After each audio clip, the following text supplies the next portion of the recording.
गौतम बुद्ध ने किस स्थान पर महापरिनिर्वाण प्राप्त किया था? तो उन्होंने प्राप्त किया था कुशीनगर में। सेकंड क्वेश्चन है, त्रिपिटक निम्न में से किससे संबंधित है? तो यह संबंधित है बौद्धों से। बुद्ध ने सर्वप्रथम प्रवचन कहाँ दिया था? तो यह दिया था श्रावस्ती में। बुद्ध के उपदेशों के अंतर्गत क्या आते हैं?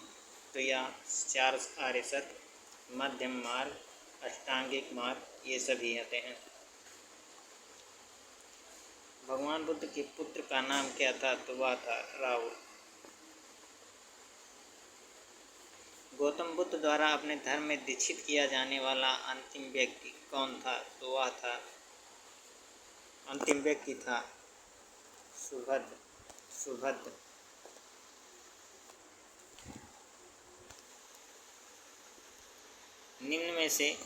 निम्नलिखित में से किस स्थान में गौतम बुद्ध का जन्म हुआ था? तो यह हुआ था लुम्बिनी में। किस स्थान पर गौतम बुद्ध ने अपना प्रथम प्रवचन दिया था? तो वह दिया था सारनाथ में।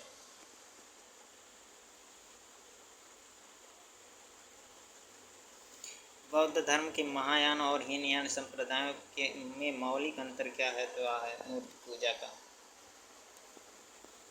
निम्न में से किस नगर में बौद्ध सभा आयोजित की थी?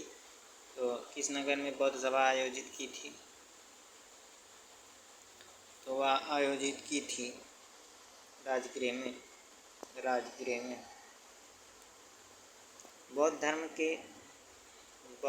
के त्रिरत्न अवधारणा के अंतर्गत निम्न में से क्या शामिल नहीं है? तो वह निर्वाण।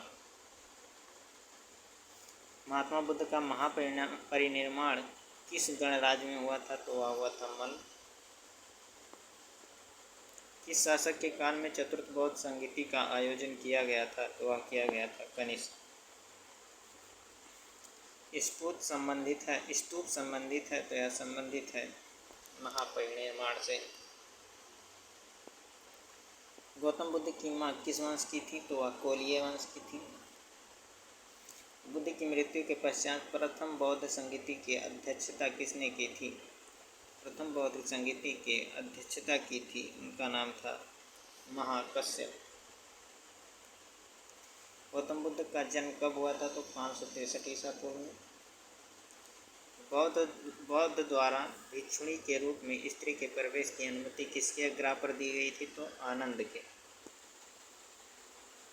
नागार्जुन कौन था? तो नागार्जुन एक बौद्ध दार्शनिक था। अनात्मवाद सिद्धांत है तो बौद्ध दर्शन का। बौद्ध और जैन धर्म दोनों में निम्न में से कौन सा तत्व समान है? तो वह है त्रिरत्न। क्षणिकवाद का प्रतिपादन किसने किया था? तो यह किया था बौद्ध ने। निम्न में से कौन से शासक ने बौद्ध मत में योगदान नहीं दिया? तो बौद्ध मत में योगदान नहीं दिया तो पुष्यमित्र शुंग ने। अलार कलाम कौन थे? तो यह गौतम बुद्ध के गुरु थे। तृतीय बौद्ध संगीति किस स्थान पर बुलाई गई थी? तो तृतीय बौद्ध संगीति बुलाई गई थी पाटलिपुत्र में। भारत का सबसे प्राचीनतम विहार कौन सा है?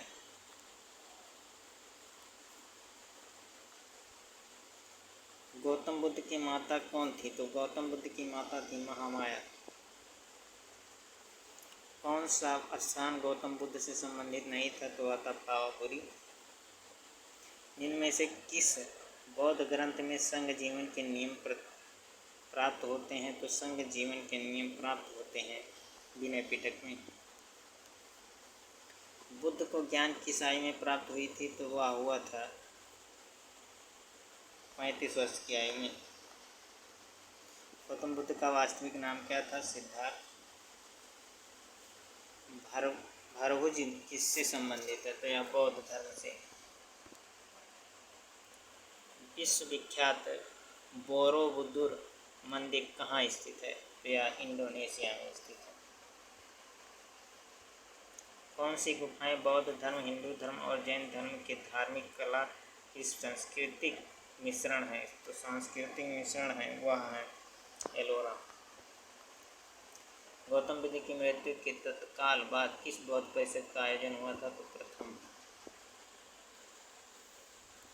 बौद्ध संरचना धार्मिक स्तूप कहाँ पर स्थित है? तो बौद्ध संरचना धार्मिक स्तूप स्थित है सारनाथ में। महाबोधि मंदिर या महान जागृत मंदिर एक बौद्ध स्थित है, तो यह है बिहार में। बौद्ध के पवित्र अवशेषों पर निर्मित गुंबदाकार छतानुमा अर्धगोलाकार संरचना को क्या कहते हैं? तो यह कहते हैं स्तूप। मिलिंद पन्हो क्या है? तो यह है बौद्ध मठ, बौद्ध पाठ। इनमें से कौन सा शासक बुद्ध का समकालीन नहीं था? तो बुद्ध का समकालीन नहीं था अशोक। बौद्ध धर्म के प्रचार हेतु किस भाषा का प्रयोग किया गया था? तो किया गया था प्राकृत। किसके द्वारा बौद्ध संगति को संरक्षण प्राप्त नहीं किया गया था? तो यह पुष्यमित्र सुंग। किसके द्वारा बौद्ध संगति को? इनमें से कौन सा एक भारत में उत्पन्न सबसे बाद वाला बौद्ध धर्म ग्रंथ है? तो यह है वामसात पाकसिनी। कमल का संबंध किससे है? तो गौतम बुद्ध के जन्म से है। तो बुद्ध के गृह त्याग का प्रतीक घोड़ा। सारनाथ में बुद्ध का प्रथम प्रवचन कहलाता है तो धर्मचक्र परिवर्तन। बुद्ध द्वारा भिक्षुणी संघ की स्थापना कहाँ की गई? कपिलवस्तु में। चौथी बौद्ध सभा के अध्यक्ष कौन थे? चौथी बौद्ध सभा के अध्यक्ष कौन थे? तो यह वसुमित्र। चौथी बौद्ध सभा का आयोजन किसने किया था? तो चौथी बौद्ध सभा कनिष्क ने। बुद्ध ने अपने जीवन के अंतिम वर्षा कहाँ बिताई थी? तो यह कुशीनगर। बौद्ध शिक्षा का केंद्र था विक्रमशिला। विक्रमशिला विश्वविद्यालय की स्थापना किसने की थी? तो यह की थी धर्मपाल ने। बौद्ध धर्म अपनाने वाली पहली महिला कौन थी? तो वह थी प्रजापति गौतमी। बुद्ध धर्म और संघ तीन रत्न कहलाते हैं। निरंजना नदी के तट पर कौन सा स्थल स्थित है? तो बोध गया। शून्यता का सिद्धांत देने वाले बौद्ध दार्शनिक कौन हैं? तो वह थे नागार्जुन। लाइट ऑफ एशिया या एशिया का प्रकाश कहा जाता है गौतम बुद्ध को। सबसे बड़ा बौद्ध स्तूप स्थित है तो यह है चंपारण।